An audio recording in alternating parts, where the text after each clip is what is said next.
बिस्मिल्लाहिर्रहमानिर्रहीम। अस्सलाम वालेकुम व्यूअर्स, मज़ीद वीडियोस के लिए चैनल को सब्सक्राइब कर लें। आलू के इस्तेमाल से आप कैसे अपने रंग को गोरा कर सकते हैं और चेहरे पर दाने और निशानात को ख़त्म कर सकते हैं।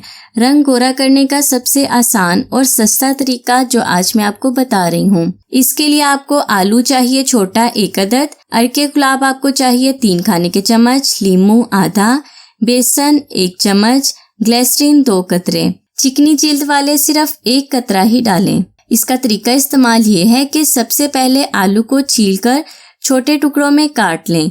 अब किसी ब्लेंडर में आलू, अरके गुलाब और लीमू डालकर इसका पेस्ट बना लें।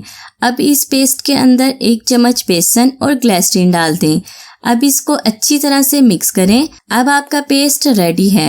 आपने इसको अपने चेहरे पर लगाकर 3 से 4 मिनट के लिए नरम हाथों से मसाज करना है और मसाज करने के बाद 15 मिनट के लिए इसको ऐसे ही छोड़ दें। 15 मिनट के बाद इसको नॉर्मल पानी से वॉश कर लें। इससे ना सिर्फ आपका रंग गोरा होगा बल्कि आपके चेहरे से दाग धब्बे निशानात भी खत्म हो जाएंगे।